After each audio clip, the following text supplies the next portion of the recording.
recovered from a seemingly hopeless state of mind and body. Where do I start, with logic or when?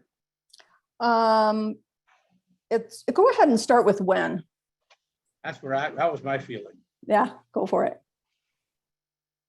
When we became alcoholics, crushed by a self-imposed crisis we could not postpone or evade, we had to fearlessly face the proposition that either God is everything or else he is nothing. God either is or he isn't. What was our choice to be? Arrived at this point, we are squarely confronted with the question of faith. We couldn't duck the issue. Some of us had already walked far over the bridge of reason towards the desired shore of faith. The outlines and the promises of the new land have brought luster to tired eyes and fresh courage to flagging spirits. Friendly hands had stretched out in welcome. We were grateful that reason had brought us so far, but somehow we couldn't quite step ashore. Perhaps we had been leaning too heavily on reason and that last mile, and we did not like to lose our support. That was natural, but let us think a little more closely. Without knowing it, had we not been brought to where we stood by a certain kind of faith? Or did we not believe in our own reasoning? Did we not have confidence in our ability to think? What was that but a sort of faith? Yes, we had been faithful, abjectly faithful to the God of reason. So in one way or another, we discovered that faith had been involved all the time. We found too that we had been worshipers. What a state of mental goose flesh that used to bring on. Had we not variously worshiped people, sentiments, things, money, and ourselves? And then, with a better motive, had we not worshipfully beheld the sunset, the sea, or a flower? Who of us has not loved something or somebody? How much did these feelings, these loves, these worships have to do with pure reason? Little or nothing, we saw at last. Were not these things the tissue out of which our lives were constructed? Did not these feelings, after all, determine the course of our existence? It was impossible to say we had no capacity for faith or love or worship. In one form or another, we had been living by faith and little else. Imagine life without faith. Were nothing left but pure reason, it wouldn't be life. But we believed in life. Of course we did. We could not prove life in the sense that you can prove a straight line is the shortest distance between 2 points. Yet, there it was. Could we still say the whole thing was nothing but a mass of electrons, created out of nothing, meaning nothing, rolling on to a destiny of nothingness? Of course we couldn't. The electrons themselves seemed more intelligent than that, at least so the chemist said. Hence, we saw that reason isn't everything. Neither is reason, as most of us use it, entirely dependable, though it emanated from our best minds. What about people who proved that man could not fly?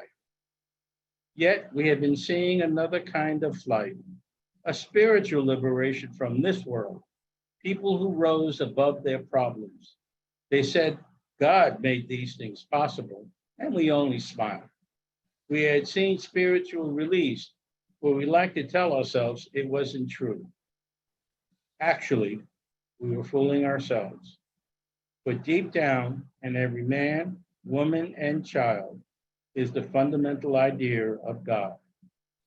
It may be obscured by calamity, by pomp, by worship of other things, but in some form or other, it was there. For faith in a power greater than ourselves and miraculous demonstrations of that power in human lives are facts as old as man himself. We finally saw that faith in some kind of God was a part of our makeup, just as much as the feeling we have for a friend.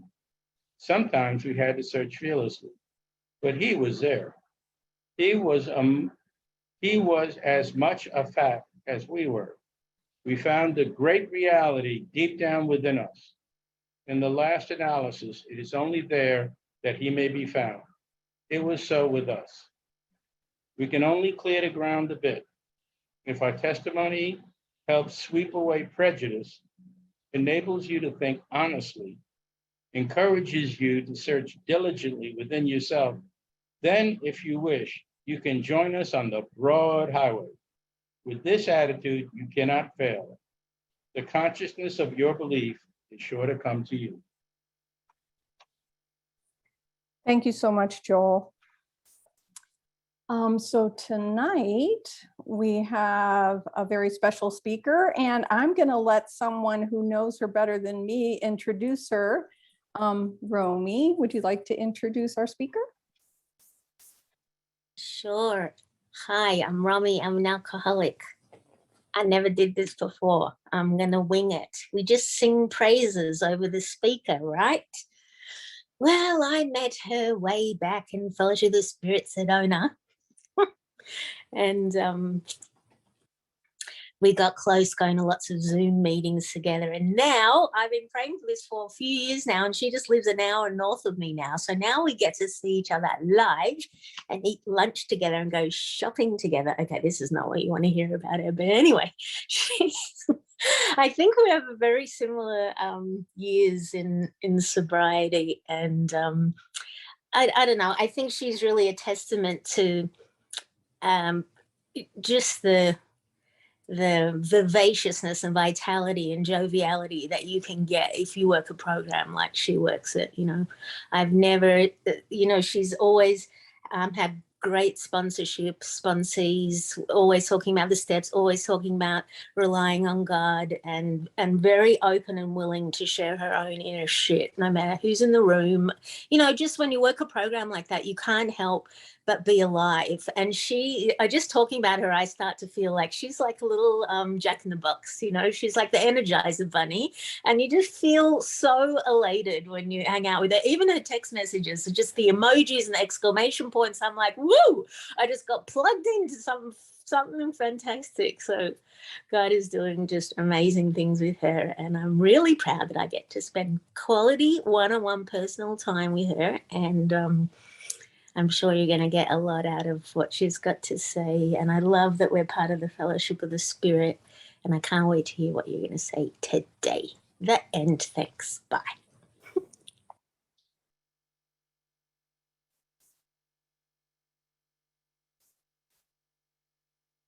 Is it my turn now, Maggie? Yes. Okay. All right. Thank, Thank you, you, Romy. Romy, for that introduction. Hi, everybody. My name is Nikki. I'm an alcoholic, and I'm really happy to be with you all tonight. I was just telling Maggie before the meeting started that I have not had a chance to be on this meeting in the 2 years of COVID. And since this meeting started, I've always seen the posts, and I've seen all of like the wonderful names of so many people that I don't know and people that I do know that have been the speaker for this meeting. And having small children and a job has made it pretty much near impossible to get onto this meeting, unfortunately. But I'm really happy to be with you all tonight. And thank you to Dawn for asking me to speak. And thank you to Maggie for chairing. And thank you to my sweet friend Romy for that lovely, from the heart, loving introduction.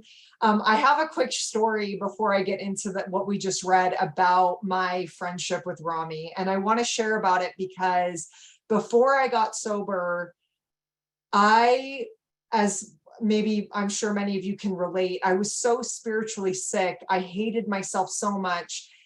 And I could not connect with other people, and I didn't want to, I was especially the last 2 years of my drinking, I just exuded anger and hate, and I wore big Doc Martens, and I had this scowl on my face, and I just sent you the nonverbal message to stay away from me. And if you approached me, you were going to get hurt. Not that I've ever physically hurt anybody. I weigh 118 pounds. I'm like a stick, and I've never been in a fight, but like, I wanted you to know, like, stay away from me. So that was the energy that I was putting out into the universe. And it got better when I got sober. But one of my big defects of character that stayed with me for much of my sobriety, that's just now something that I'm like really asking God to help me let go of, is this judgment and these assumptions that I make about other people.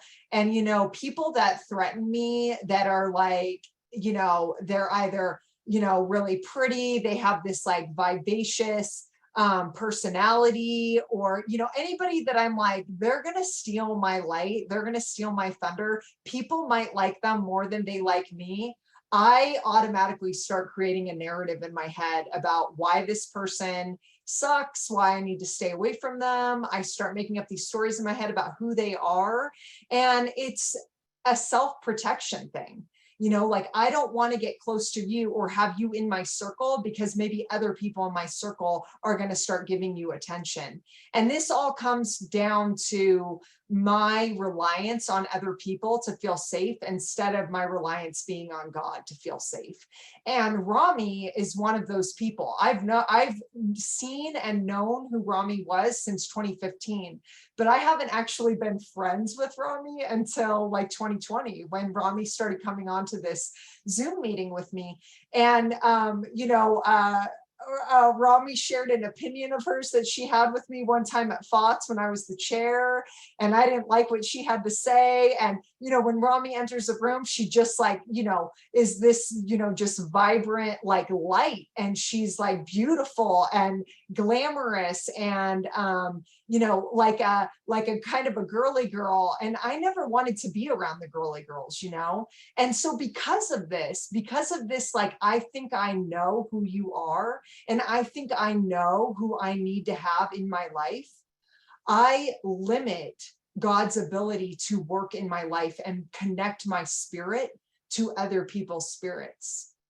And, you know, this is a really big deal for me, because when Rami first started being in this Zoom meeting, at first I was like, why is she in this meeting? How did she get the code to get in this meeting? You know, like, this is not who I want to be.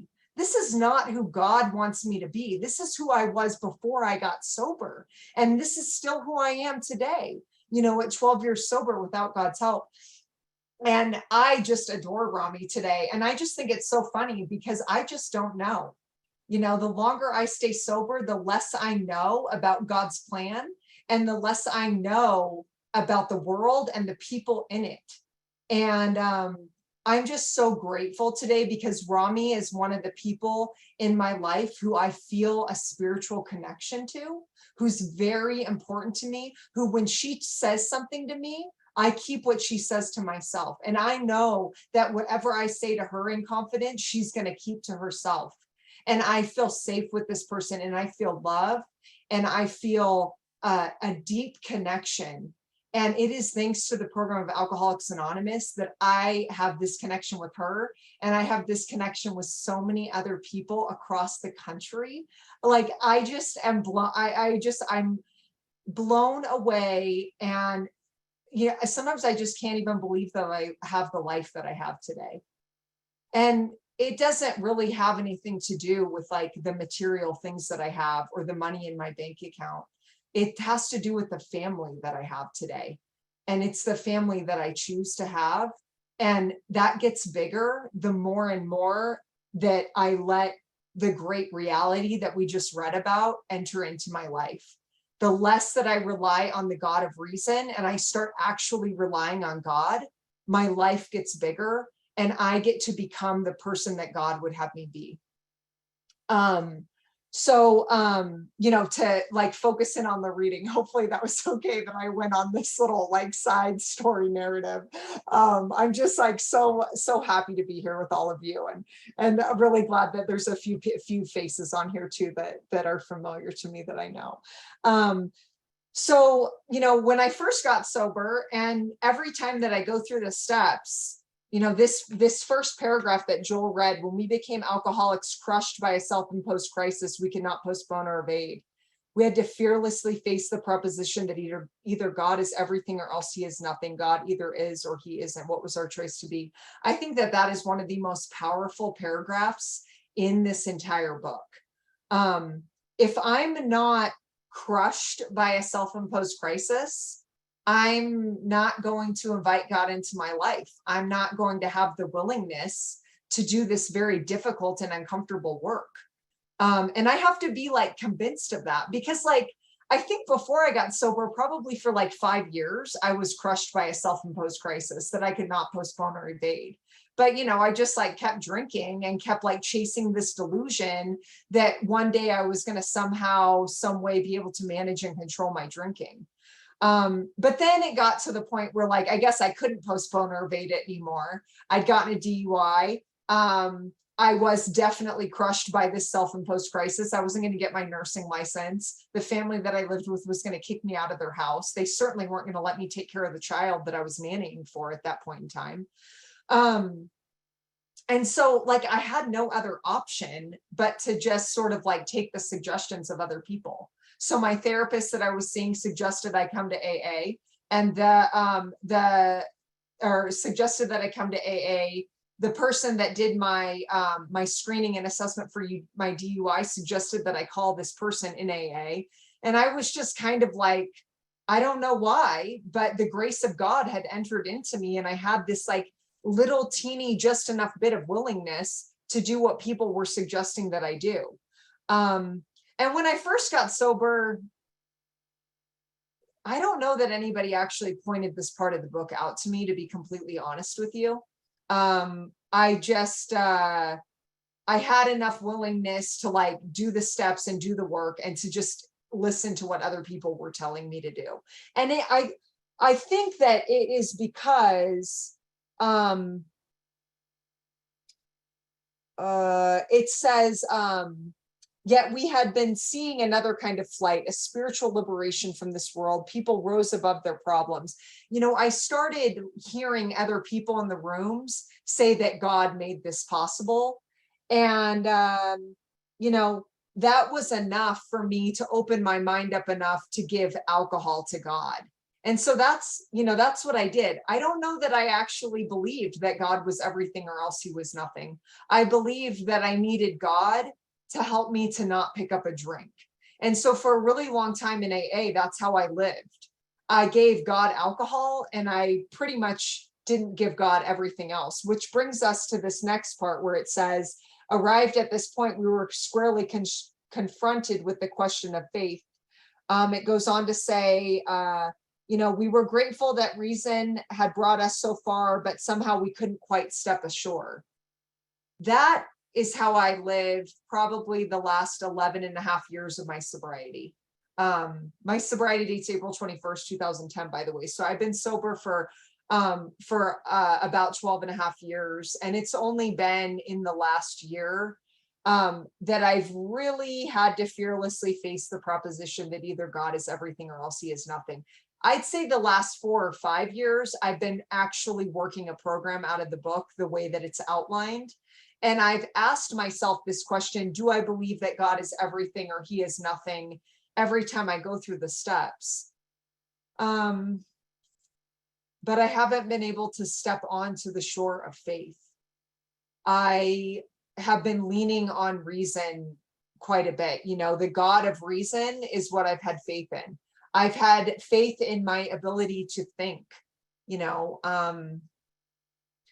I have really struggled with letting go of the idea that I can think my way out of my problems. And so, like the first part of my sobriety, I wasn't really working a program. I would study the big book, and I would try to, sound really smart and really good in meetings, but I wasn't actively working a program. And then the second half of my sobriety, or the last like 4.5 years, I've been working a program. And it's of course made a difference, like I've learned things about myself. I've grown. I've definitely like relied on God more, and it's taken me a lot less time to give things to God than it used to. But it's not really been until like this last year that a lot of things have changed in my life, and I've been in a lot of like very scary situations. There's been a lot of uncertainty that's like really forced me to really look at like, how much faith have I really had in God over the years? So like the last 4 years, I've been working a program, but I've been working the steps as a means of managing and controlling my life. And that's a really hard truth to get to. It's a really like big chunk of truth to swallow. And honestly, like, I just am so grateful that I've actually been able to see that, because, like, I think that, like, I've been as honest as I've been able to be throughout my sobriety, but like, there's some lies that like, we just don't see that they're a lie until we see that they're a lie. We don't see it until we really are like, I guess, broken and like beaten down and crushed by that self-imposed crisis. I have to be convinced that I'm crushed by a self-imposed crisis, I think, to really honestly, fearlessly face that proposition. I have to really be crushed by a self-imposed crisis to really see truly that I have two options: to go on to the bitter end, blotting out the consciousness of my existence as best I can, or to accept spiritual help. And those are not easy. That accepting spiritual help is not an easy alternative to face, especially if you're an alcoholic by me, who way before I was drinking, I was driven by fear. And I had, like, on one hand, it's like, I do kind of feel like God blessed me with this brain that has the ability to think with good logic and reasoning. And I've been pretty self-sufficient for a good part of my life. Don't get me wrong, like my parents, they did the best they could. They were good parents. They made mistakes, of course, like everybody else's parents have. And they took care of me until I moved out of the house at 18 and went to college and all that. But like, since, I don't know, 10 or 11 years old, I have figured out ways to make myself feel safe in this world. And I guess that's what I mean by self-sufficient. And then since I've been 18, I've been like pretty much like going to work, paying my bills, taking care of myself, being on my own. And so, I really prided myself on the fact that like, oh, since I've been 18 years old, I've been taking care of myself and paying all my bills. And, if you want something, I had this like attitude and this mentality that like, if I wanted something, then I just needed to work really hard at it. And that worked in some respects, it says we saw that reason, no. Let's see. Sorry, I'm kind of jumping around.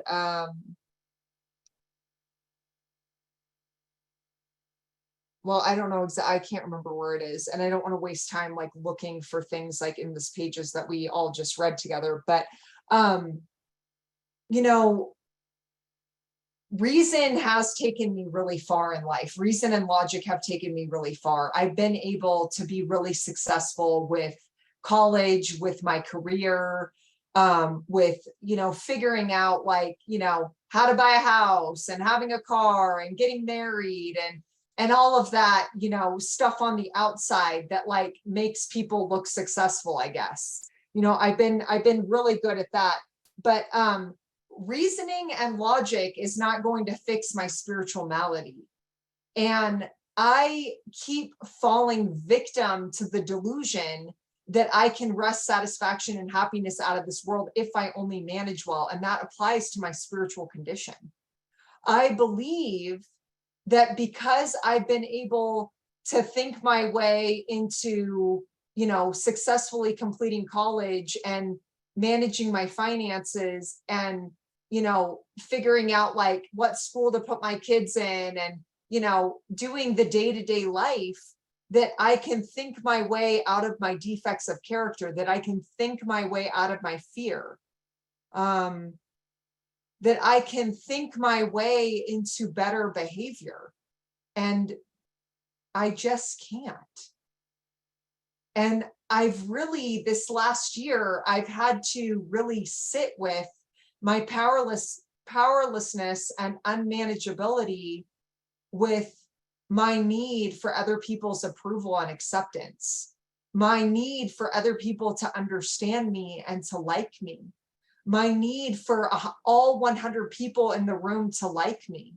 It's not enough for 99 people in the room to like me. That one person that's like looking at me sideways, like I'm going to fixate on them and figure out, well, what is it that I'm doing that's making, them not liking me? And so then I twist myself in a pretzel, which is like very old behavior, which is this like self-protective behavior that stems from wounds from my childhood, from feeling like I'm not going to be okay unless everybody around me is happy. My need to make other people happy. I assign myself this role that like I'm here to manage everybody's emotions and moods. And that makes it really difficult for me to be present, to be who God would have me be, because now I'm trying to fix everybody around me. Even my children, like my son, who's 5, who's like this, like very like sensitive, like kind of moody child, who's like very funny and cute and like is just like perfect just the way he is. But if he is, grumpy in the morning and is like sitting there pouting, I cannot walk out of the house and go to work and let my husband deal with it until I figure out why he's in a bad mood and pouting. And I'll do things like, what's wrong with you? What's the problem? Like, Gus, just get your shoes on, figure it out. And I am just like obsessing about this little 5-year-old that's just like, he's just being 5.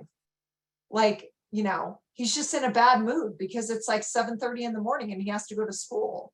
Like, how many times do I wake up and I'm pouting and I'm in a bad mood and I don't want to go to work? Like, I feel like I should be allowed to feel whatever it is I'm feeling and have whatever like terrible mood I have. But I mean, heaven forbid anybody else be in a bad mood. And so, again, like I go back to this like God of reason, where I start to, I get to thinking, and that really, really, really gets me into a lot of trouble. But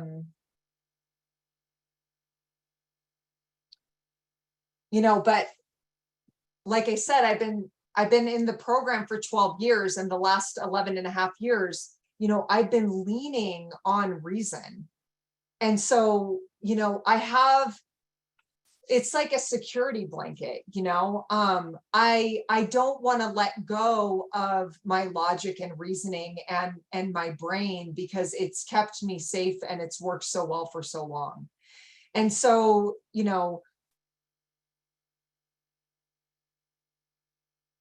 I have to discard this old idea that the God of reason is going to keep me safe. I have to let go of this idea that my brain is going to be able to solve the problems of the world, that my brain is going to make my children happy, that my brain is going to change, the things about my husband that I don't like, that my brain is going to be able to figure out a way to manage and control the dynamics between other people's relationships.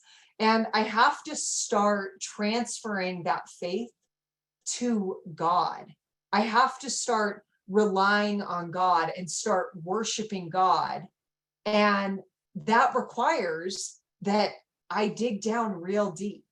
And so what I've been doing for the last 4 months is looking at all of the things that I do that I'm totally powerless over and that are making my life unmanageable. And I kind of went over some of those things. So, I have this like extreme need for other people to accept me and like me.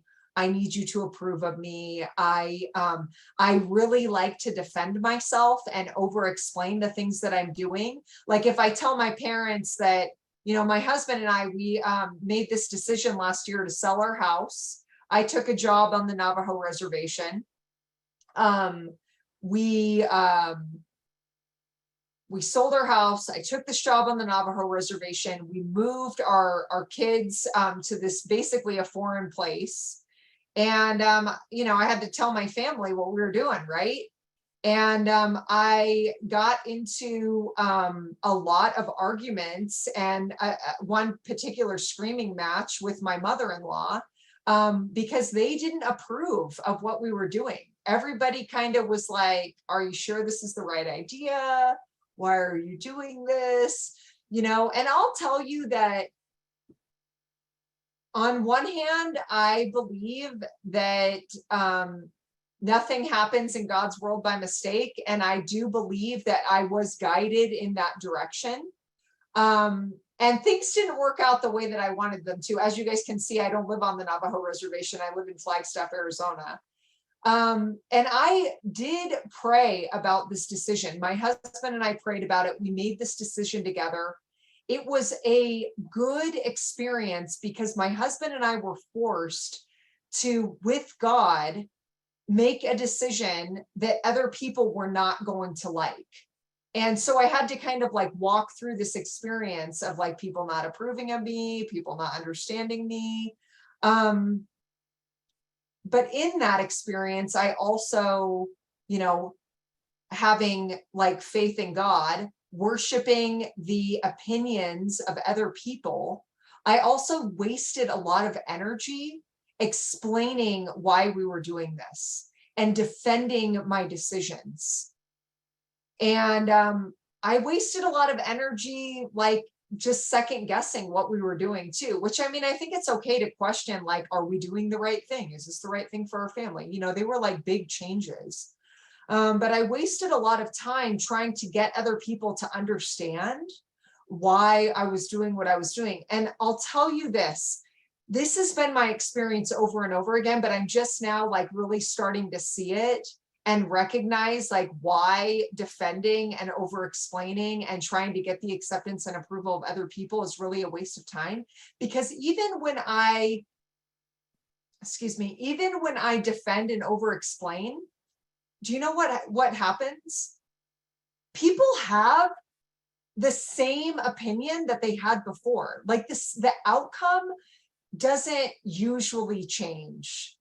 Maybe it changes with like people like us that are like on the same path, that are living by spiritual principles. But I don't know about you guys. Most of the people in my family aren't living by spiritual principles. They're not living like this way of life as outlined in the big book. Unless you have like family that's in Al-Anon, which I don't. I wish they were in Al-Anon, but they're not. And I've tried, convincing them to go to Al-Anon. And you know what?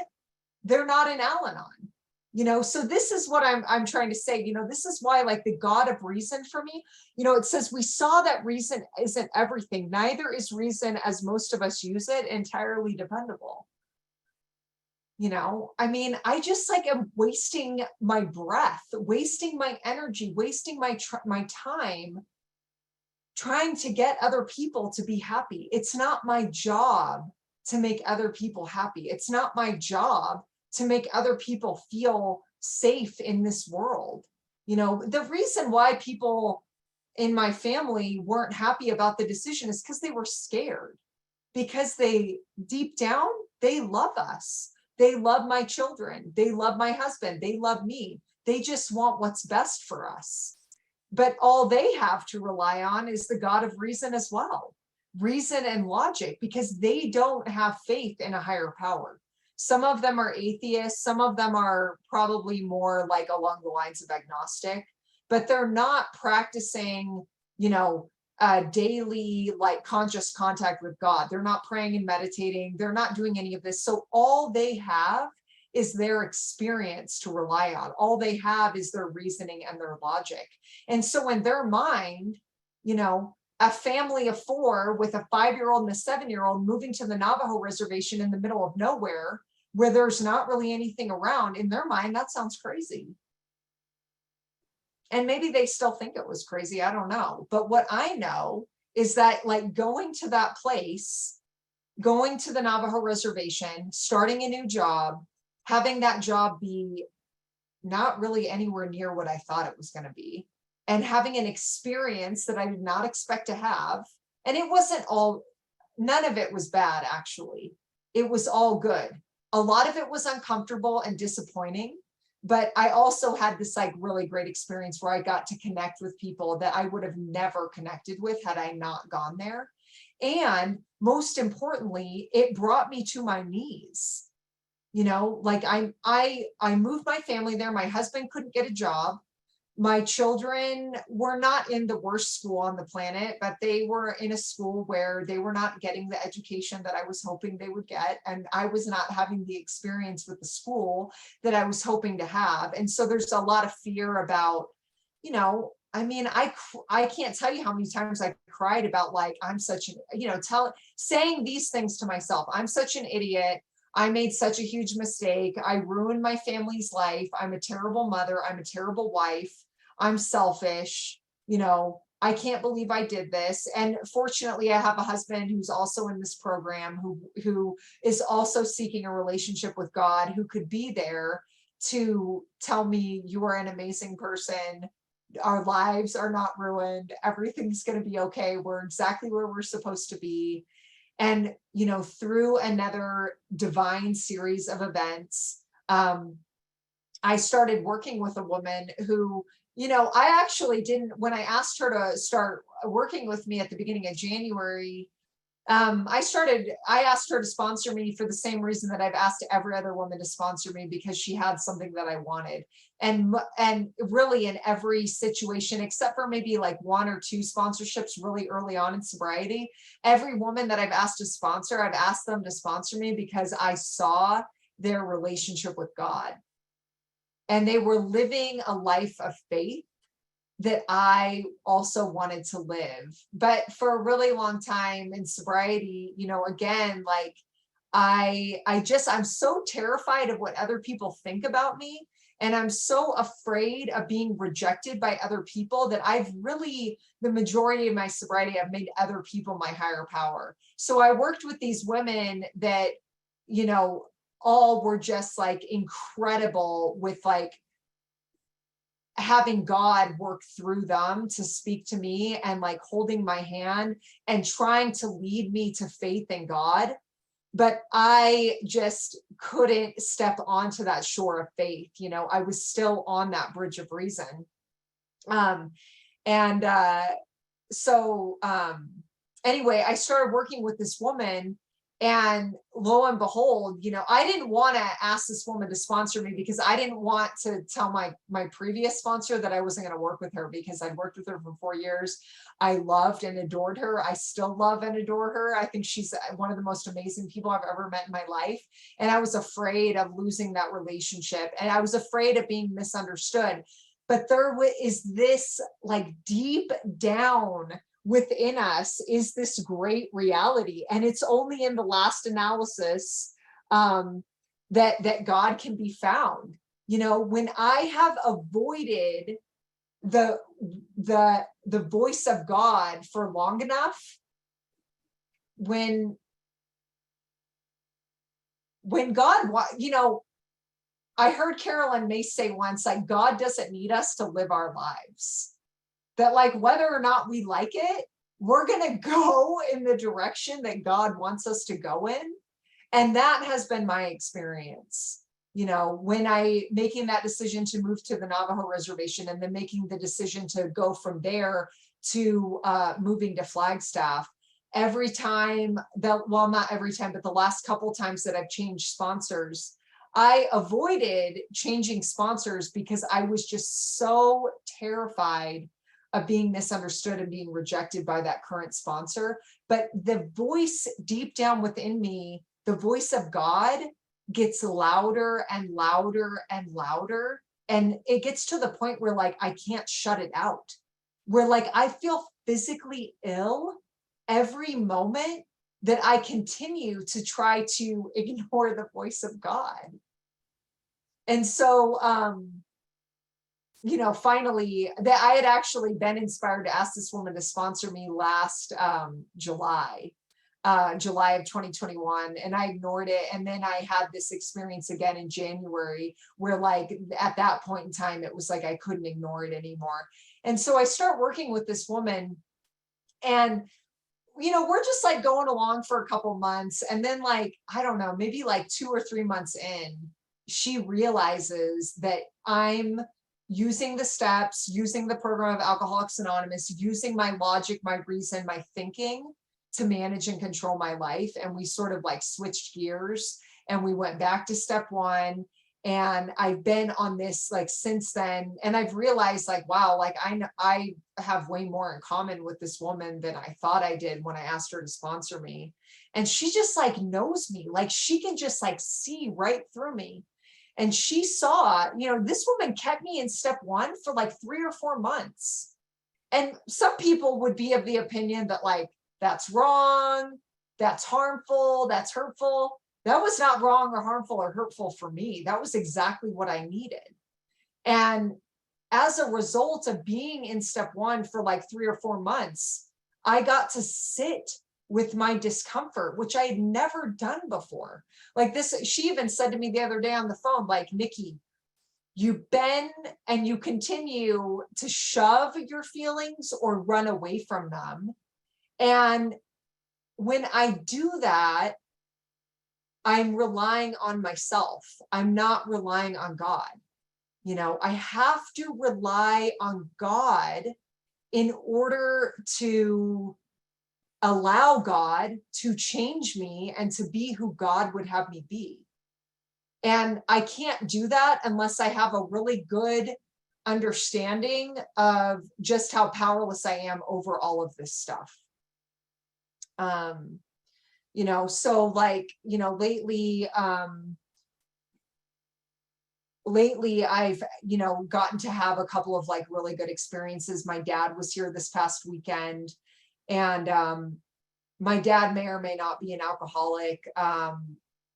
He, at the very least, is selfish and self-centered to the extreme, has his own severe trauma, and, you know, has protected himself his entire life. And as a result, has made it really difficult for he and I to have like a super loving, like nurturing relationship. And he and my husband have butted heads. And when people don't get along and butt heads, it really freaks me out. And so I got to have this like really great experience this weekend where I got to practice, okay, am I going to rely on the God of reason or am I going to rely on God? And my sponsor was talking with me earlier, right before he got here on last Friday. And she said, you know, Nikki, you don't have to do anything. You know, my dad and I, we have very polar opposite political opinions. My dad loves to talk about politics. My dad is pretty hateful. I would say my dad's racist and bigoted. And it's very difficult for me to be around him, especially with my husband, because I'm just so afraid that they're going to get into a screaming match about politics or whatever. And so I got to have this really great experience this weekend where I got to follow my sponsor's suggestion of just letting reality be what it's going to be. And when I feel myself feeling fearful, or when I feel myself feeling anxious or afraid of what's going to happen, notice that fear, notice that feeling, but not do anything with it. Like just go to God and say, okay, God, I'm really freaked out right now. You know, just be with me and help me to remember that like I'm cared for and protected. And I don't need to care for and protect myself anymore. My dad can't do anything to me. I'm 37 years old. You know, if my dad and my husband get into a fight, well, they're two grown men and I guess they'll figure it out. you know? But I can think that intellectually, but I can't actually like allow that to come out in my action without God's help. You know, that's one of the things that like I'm totally powerless over. And so I want to hear from other people. And so I'll just speak on this last little bit right here. It says, actually, we were fooling ourselves, for deep down in every man, woman, and child is the fundamental idea of God. It may be obscured by calamity, by pomp, by worship of other things, but in some form or other it is there. For faith in a power greater than ourselves and miraculous demonstrations of that power in human lives are facts as old as man himself. I have two really distinct memories from when I was 20 or 21 years old, about 4 years before I got sober. I was in a really bad car accident. While I was in a blackout, I walked into the middle of the street. I got hit by a car. I broke my legs in 8 different places. I, by some miracle of God, didn't have a brain injury. I didn't have a spinal cord injury. I can walk today. I still have nerve damage, but like for the most part, I'm like pretty fine. You know, my faith in God has been there since I was a small child. I was raised religious. And so like the idea of God is something that like I've just like grown up with. And, you know, when I started drinking, that faith in God, the idea of God was obscured by calamity. It was obscured by pomp. It was obscured by worship of other things. It's been obscured by money. But you know, after that accident, I just like, I talked to God a lot. And, you know, I talked to God like, you know, what did I do wrong? I didn't deserve this. I'm a good person. But I had this experience outside of a movie theater where I was in a wheelchair still. It was like a month or 2 after my car accident. My mom and I had gone to the movies, and there was this like group of young boys that were like part of a youth group that were outside, you know, like basically evangelizing and sharing, you know, the message of God and Jesus outside of this movie theater. And they came up to me and they said, "Can we pray over you?" And at that point in time, like, I didn't really believe in God. I was talking to God, but it was like, because I was like desperate and terrified. And I didn't know if I was ever going to walk normal again or anything like that. And these boys prayed over me, and I let them pray over me. Like, I allowed them to express their love of God in my presence in front of like all these other people, which like at that time in my life, I was like way too cool for God, too cool for church and religion. I thought people that talked about Jesus were like freaks and weirdos and like, you know, just like really like goody two shoes. And I let them do that. And then I had this other memory of sitting underneath a lamppost outside of work. And, you know, I had this nerve damage. I had to wear a brace in my shoe. And I just sat under the lamppost and just like prayed and just said, "God, like, I'll do whatever you want me to do. I'll be whoever you want me to be. Like, just please help me with my foot." You know, like doctors couldn't fix my nerve. You know, that was one of the few times that I was just, you know, that when I got sober.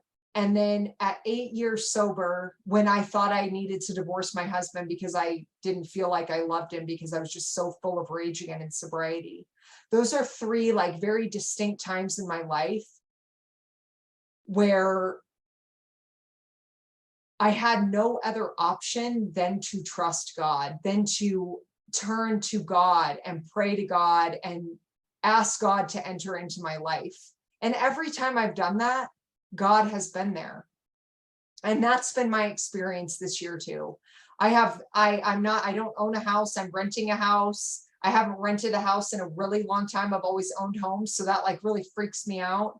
I don't know what's going to happen like in the future with my career. You know, there's just like all this uncertainty. Every time in my life that I've had extreme uncertainty, there's been nothing left for me to do but pick up the kit of spiritual tools laid at my feet and turn to God.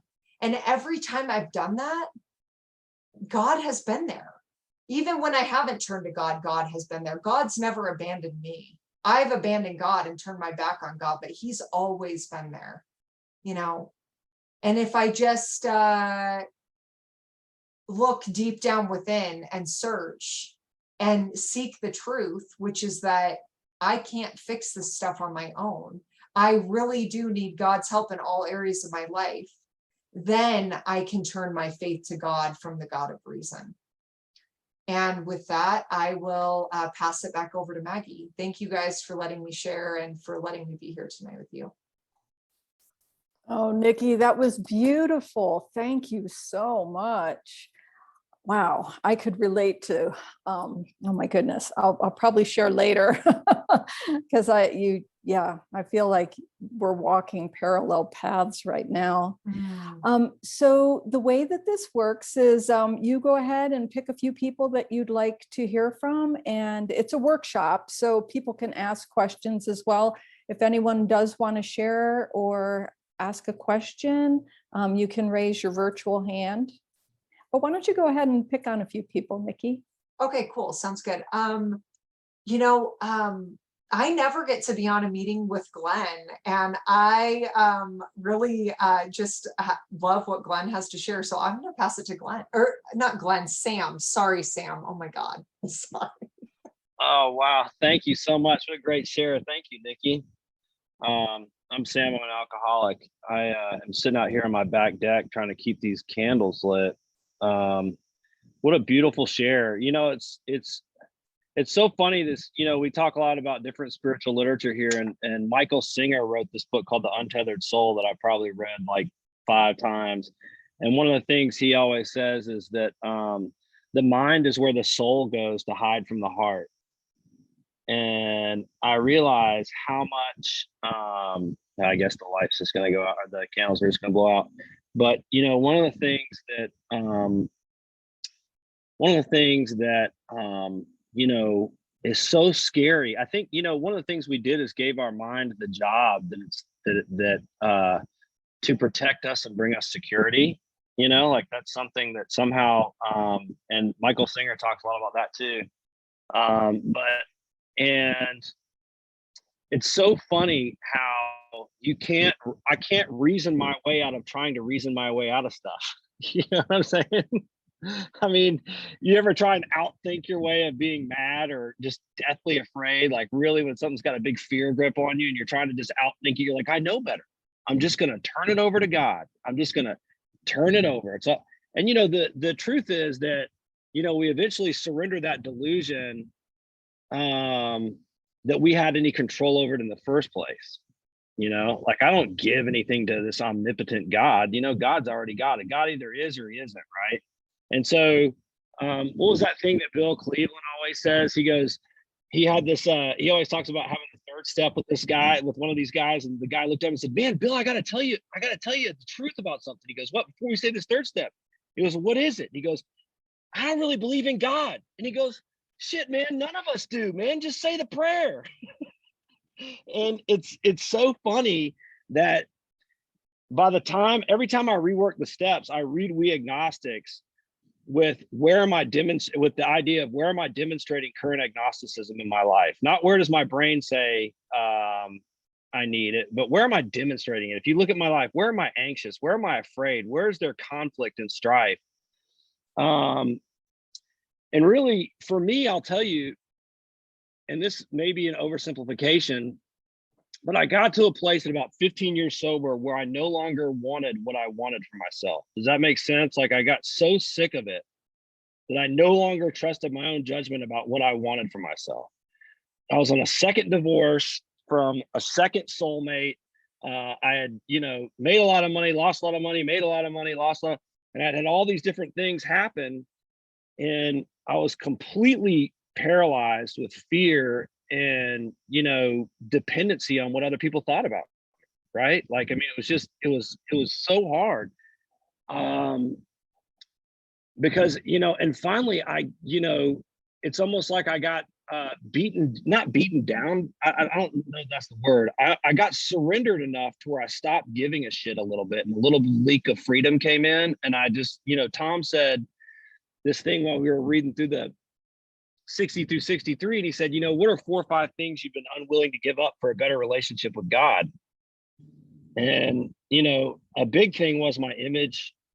Another thing was my romance life. Like is God going to have me with some Mormon person that I'm not attracted to because I'm supposed to be attracted to character over that, and am I, probably never going to have any good sex again? And then, what's going to happen to my money? Is he going to I might have to swear a life of poverty, which is good for a lot of big spiritual teachers, but it's not good for me, I don't know about that for me, And what if he decides to really strip me of any kind of comfort or, warmth or anything in my advent? What if I turn into some kind of a monk or something? And what I became convinced of, that whatever God had in store for me was better than what I could have in store for myself. And I was going to take this bet. C.S. Lewis had this talk with J.R. Tunkin, and he said, I tried the suit on of being a believer. I tried the suit on, and not either God is everything or else he's nothing. That's where I say, I don't know that I necessarily believe in God, but I know that my way is not working, and what you're selling or what you're offering is really the only thing I have hope left in, because therapy can't fix me. Psychiatry can't fix me, because next thing you know, I'm just drinking and taking psychiatric medication and going to the therapist, and they're, throwing me out because I can't quit drinking. Right. So, and I know that for me, once I went all in on God and said, I'm going to put everything up on this altar, nothing, I don't need to keep anything to myself. And I'd worked the steps several times before and thought I had done that, but this was probably the deepest break I'd ever had with my own ambition. I finally got to a place where I was like, I don't want what I want for myself anymore, all the way. Just I'm going to go all in with this.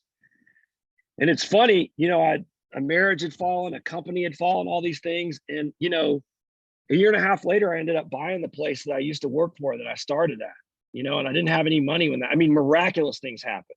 Not like me and God, right? Not like, I'm going to plow the potatoes and God's going to make it rain. Like God plowed the potatoes and made it rain. Like miraculous stuff happened. And I just kept putting my effort, instead of the peripherals of my life, I kept putting it in the universal part of, I'm just going to do my best to clean up the damage that I've done in my life, trying to live it by self-will, do the rest of these steps. And the peripheries just took care of themselves, right? I had $100,000 in unsecured debt. And I was just paying minimum payments on it from this business that had kind of collapsed. I'd gone through divorce. So I was just like, well, I can just pay interest only on the stuff.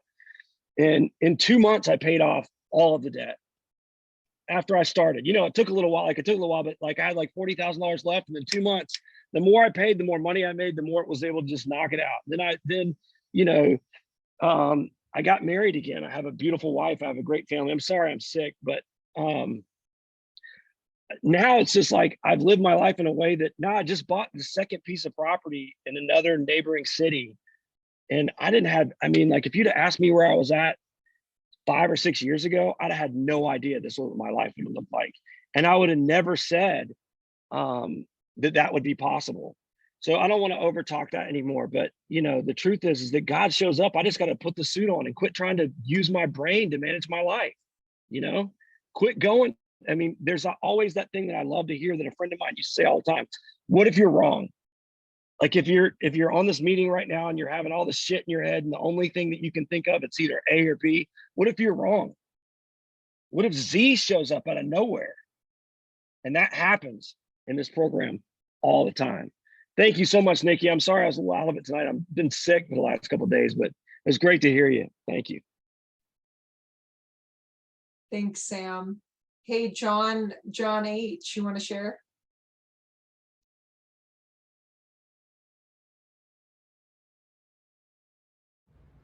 Hi, I'm John. I'm an alcoholic. Thanks, Nikki. That was awesome. There was a line in the big book that applied to when we got to the end here, and it says, with this attitude, you cannot fail. And I just love your attitude. Every time I get to see you and we're spending the weekend together at FOTS, and you are just like, rah, rah, let's go, and honest about all your stuff. And I'm so grateful for it. I can't remember what you said at our Sunday meeting, but I know that it got me to here. And I was thinking about, I know that Carolyn Carolyn Mace line that God doesn't need you to live your life. And I didn't understand that at first, and then I like laid it out into a parking situation I had once where I got a ticket, and then I got another ticket, and then I got the boot, and I still didn't want to pay it, and then they took the car, and they told me they had the car, and I still didn't get the car, and the car, they sold it, and then I bought a new car, and then I went to register it, and they said, you have all these tickets, you still got to pay for them. And I was like, but you took everything already, you know? So in the end all, I still had to pay all those tickets, you know? So God doesn't need me to live my life. It's going to work out that way, you know, every time. And I thought of one more thing, but I forgot because I had suspected that you were going to call on me. But so I guess that's all I had to say. But I know we make up stories about ourselves. You know, I was in the grocery store today. I was in the Whole Foods, and a woman came up to me and she says, you know, hi, are you John Hinman? And my first response is, well, it depends what you heard. You know, and I have a 10-year record of being in AA and being a good citizen and, you know, helping my community and doing all this stuff, but I still have this thought that, you know, I've got something out there, that I'm not a good guy. And she said, oh, it's good stuff, trust me, you know, and she told me how she bought my pie at a different store and ate it for dinner last night and gave me this wonderful experience, you know, that she had. But I'm suspicious all the time. You know, and I'm becoming that's the guy that God made me to be, and I deny it. You know, I'm a John denier a lot of the times, and that's not true. And I'm a God denier. You know, and I love to try to think my way out of the ways to get out of trouble, but I always wind up paying in the end. You know, and in a good way or a bad way. You know, paying's not always bad. So, anyways, that's all. Thanks. Maggie, do you want me to keep calling on people? Why don't you call on one more and then I can take it? Okay, sounds good. I'm gonna call on somebody that I don't know this time. Kathy from Denver. Hi, friends. I'm Kathy, I'm an alcoholic. I was just looking up John's website because as you were talking, after all these years of knowing, it was like, how come I have not had one of your pies? So I am going to come and go to one of your stores or wherever and get myself a pie. So Nikki, thank you so much for sharing. Gosh almighty, I love us. I was in Seattle last weekend visiting my daughter for her birthday and staying with her partner and their friends. And I like being in their environment. I like being close to her. I like these pages in the big book, The Great Reality. Lisa and I are kind of going through some steps, and it's always good to have an experience of going through the steps. And one of the things after the fire, I was in the disaster relief center in Lafayette, and I met a lady who had also been involved in a similar fire, and we had a good cry, and we had a nice deep conversation, and she said one of the things that someone had said to her after she lost everything was to find your 3 truths. So I decided that seemed like a good idea. Turns out my 3 truths are not too far at all from the program of Alcoholics Anonymous. And the third truth is does this make sense? Which ties really beautifully to this idea of reason. Is that somewhere else, and I forget the pages at the moment, I feel like I've had a brain injury, so I'm a little bit dingy in my brain. Lisa and I were talking about that too. I'm like, we're like the brain dead, leading the brain dead over here. And sorry, I shouldn't say that about you, but so the idea of does this make sense? So when I run that by like whatever, don't pay a parking ticket. Does that make sense actually? Whatever it happens to be, and that there's a place inside of me, because I've been doing this for a long time, that when I ask questions, I get some answers. And my job is actually then to follow that up. One of the things that I've been doing, and I've been doing this for decades anyway, is my morning routine, my prayers and meditations, my conversations with God, is I am not the person that walked through these doors many years ago. There has been an evolution. There has been a shift. I don't see out of the same eyeballs. I don't carry the same story. I carry the same alcoholic mind that is susceptible to all sorts of shenanigans. But the truth of the matter is I have a process that I live by. And at this point in time, I have too many people in my life to go too far from, my straight and narrow path and my path that has been created for me. So I have really solid evidence of the power of God in my life. And when I first got sober, and I don't think this anymore, but when I first got sober, I needed to know that everything was going to be okay, and I'd have the house and the husband and the family and the kids and the job and the income, blah, blah, blah, blah, blah. It was all about the stuff that I needed to acquire. And I didn't have a low bottom, so honestly, I didn't really lose that stuff. Ended up getting divorced, but whatever. So I guess I lost the husband. But the process has been that it isn't what God gives me. It's where I am and who I am when it's all gone. So the most powerful experience that I'm having is what I'm having right now. And what I'm having right now is when it's all gone, like what's up? Like what's up? Like who's in there? Like what do you do now when it's all gone? And so I'm having a process with that, and I'm having this process of like home. Like what is home? What is home in my soul? What is home like physically? Where does my soul rest? Where's the place that I fit? Where do I belong? And after I finished hating all of you in AA, I belong here. I belong to you. You belong to me. We share a similar story. The details are different, but we have the same experience. My alcoholic thinking can really take me down. And while this has been a big experience I'm in, I have done what I have been guided to do, and that is to have this experience. I am not doing well, but I am doing well. I started seeing a therapist, and one of the things that is helpful is that there are a lot of wise people out there with a lot of wise things to say. And mostly all I need to do is to hear the words out of your mouth or out of my mouth, and that's how God talks to me. So the great reality is deep down inside of you and deep down inside of me, and it is absolutely possible to have your whole entire frickin' life fall apart and have absolute confidence in the power of God and know that wherever it takes you is where you're supposed to go. So I will shut up. You want to share these? No, Lisa doesn't want to talk. Okay, thank you for listening. I love you all. Thanks, Kathy. So at this time, if anyone would like to share, go ahead and raise your hand, or if you have any questions. And I would like to ask a question, Nikki. Thank you again. I'm 12 and a half years sober as well. And it was, I have been on a similar journey where I felt like whatever idea or conception I had of God melted at about 8 years. And I felt like I dropped into this dark night of the soul. And the way you described your journey, anyway, it just really gives me hope.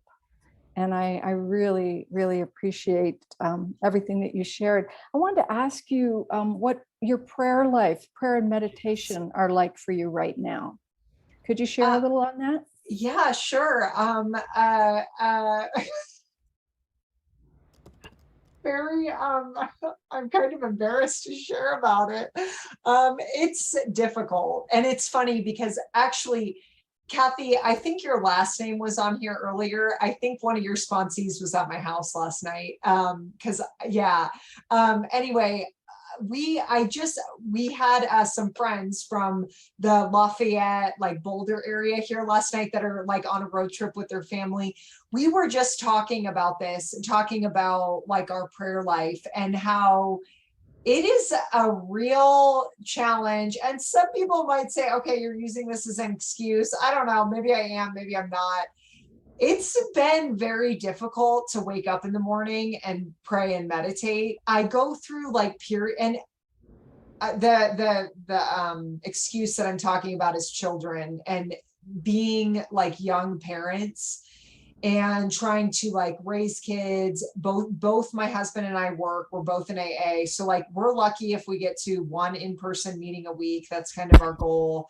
And then we get on to at least one Zoom meeting a week as well. We both sponsor quite a few people.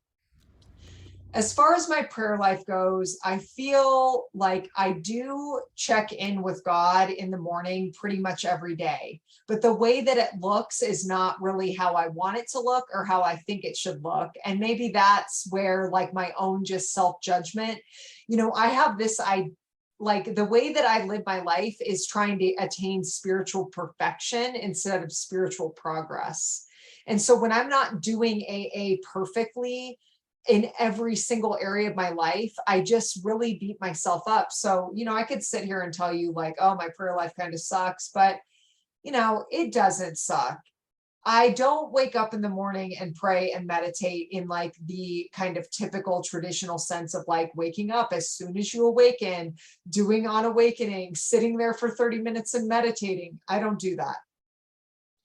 I a lot of times will either pray on my way to work, which meditation is not really like very strong at that point in time because I'm driving and I need to focus on driving. But I'll also like, I try to like read different spiritual texts. For a long time there, I don't go to church. I'm not religious, but there's a book called Jesus Calling that's like a daily reader that even if you are not Christian or that name Jesus makes you bristle, first off, I'd encourage you to look at that. Secondly, this book is really awesome and it has helped me with focusing on just sort of like bringing like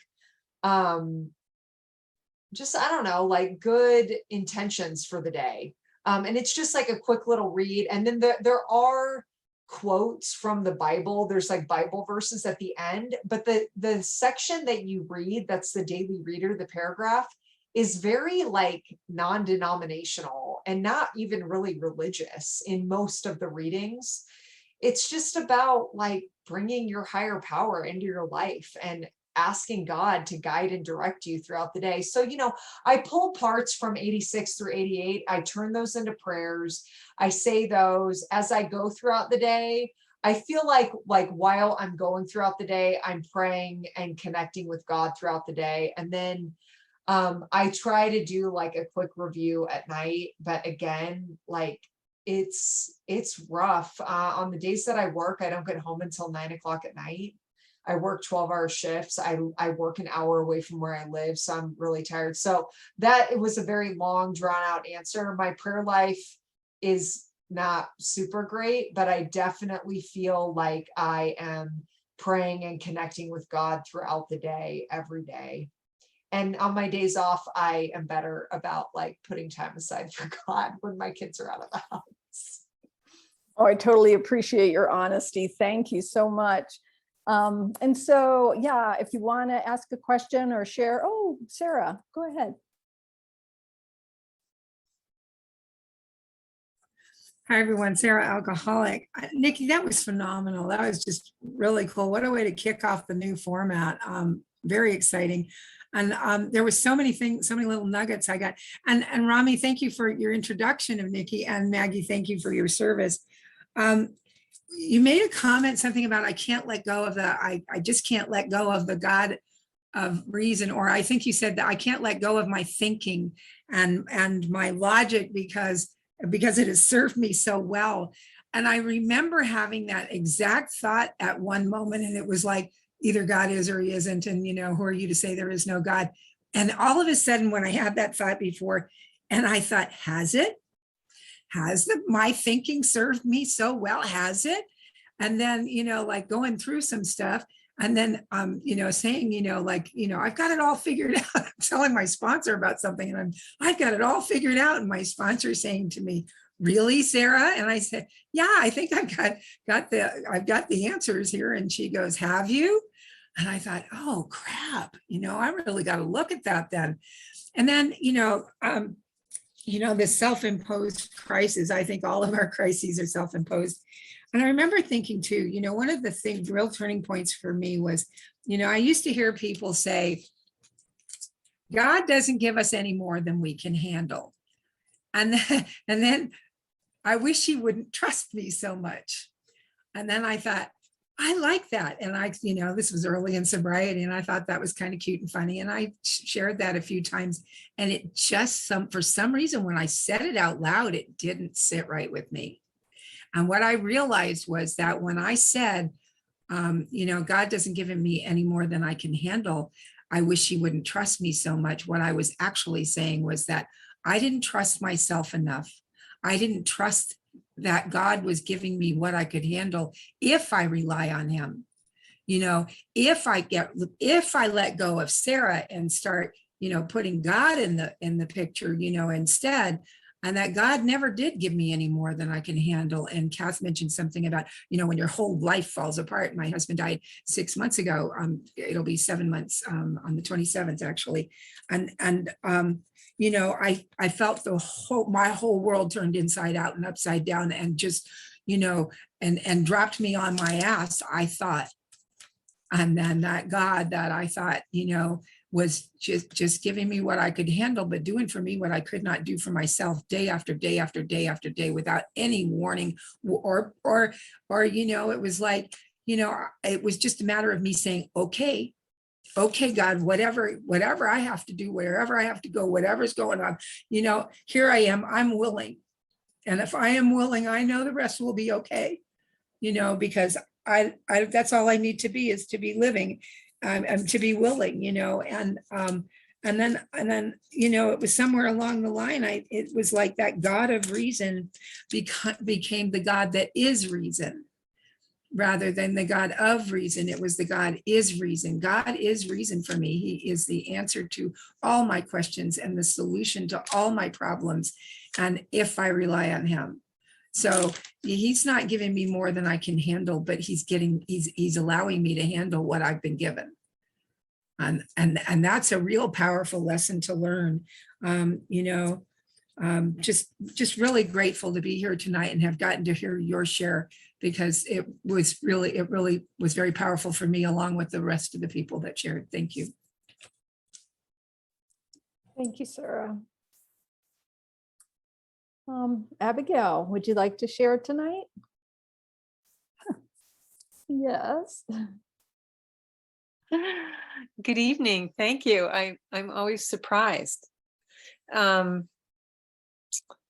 I really appreciated your share very much. I loved the truth around it. And it's interesting to think about. Well, I don't know if you guys can still see me. I can't see you for some reason. My journey with God and the spiritual world has been fascinating before I came into AA and beyond. And one of the things I realized over the past couple of years is that as much as I think I have a strong connection, I really resist dropping into the heart and fully surrendering. And this meeting has actually been very helpful with that. And it was nice to hear you sort of call bullshit on yourself tonight, because I got the same thing going on. And, I need those little jabs to keep going. And I've started taking some steps to really deepen my my faith. And, that book you spoke about, Jesus Calling, a friend of mine gave that to me one year for Christmas, and it's leather bound and the leather is torn.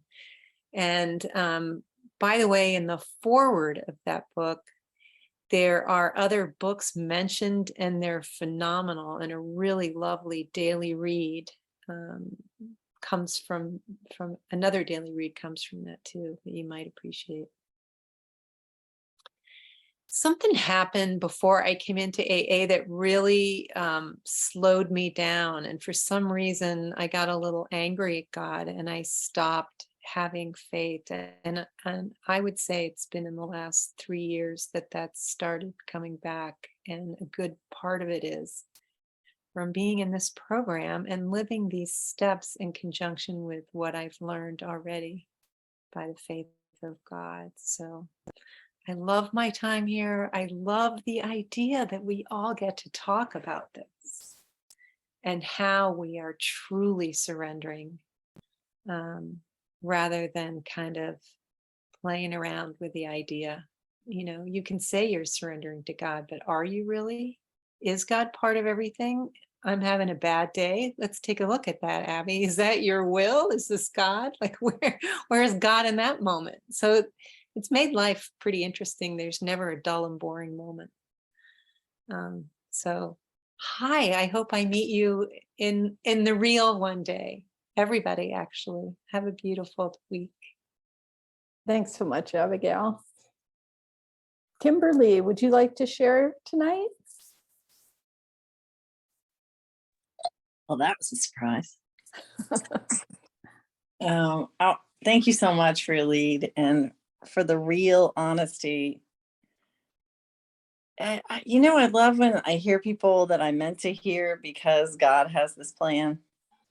And I've been struggling for the last 4 or 5 weeks with some stuff going on and working some step work with my sponsor on some stuff in my world. And I'm reminded several times by several people, what was just talked about is that my reasoning, the God of my reasoning, which doesn't make any reasonable sense at all. So reasonable God, it's me reasoning with God. That's me dealing in some kind of a fabrication of what I really think is God's will, but it's my will in the God sheep's clothing or whatever you want to say. I really appreciated someone reminding me about the untethered soul, which thank goodness I just pulled that sucker right off my bookshelf again. I think I'll reread that baby. I like the idea that someone shared about 3 truths about me. I've been doing some of that work with my sponsor again. By the way, I'm an alcoholic, Kimberly. In doing some of that work with my sponsor again, new truths are revealed constantly when there is this painful struggle to do something different. And I do tend to rationalize, Nikki, when you talked about sort of taking those, I don't want to call them arguments or paraphrase with other people about your decisions about what you're going to do with your life that you have prayed about or moving forward in these ways. Sometimes those decisions scare the crud out of me. There's no rational reason as to why I would make some of the decisions I'm making. And people look at you and they say, wow, that's totally not a rational decision all the way around. And it isn't my decision, it's where I'm led. And sometimes where I'm led is really, most times, not comfortable. And if it's not comfortable, it's probably where I need to go. And I really like that understanding of, I had a trip this summer and I went to stay with a friend and they sold everything and moved to South Africa years ago. And we sold everything. We put it all on the street in Chicago and basically said, take it free. And they went and they raised their children, and to sit with them and just the simplicity of sitting on the porch or walking through the lavender fields of France where she's living now. And to just sit with that simplicity and very little belongings was a gift. I mean, that's sort of a wonderful gift to take new steps. So I want to thank you, Nikki, for such a great reminder to me that the uncomfortable, or I'm just going to say the painful part of the seed, is bursting open and soggy, drowning water to get to the sun. And I'm going to have to break through to the sun at some point. Thanks, Sam, for reminding me to read Untethered Soul. I really appreciate that. I know this is a workshop. I can crosstalk. And yes, I have to put everything on that altar and not have a God of reasoning or even being reasonable. Have a God of something different than me. Thanks for asking, Maggie. Thanks so much for sharing. So before we close tonight, Nikki, is there anything else that you've thought of that you'd like to share? Oh, I don't think so. I've just been really enjoying listening to everybody else too. Thank you guys. Was such a treat to be on this meeting tonight with you all. Thank you. Oh, well, thank you again.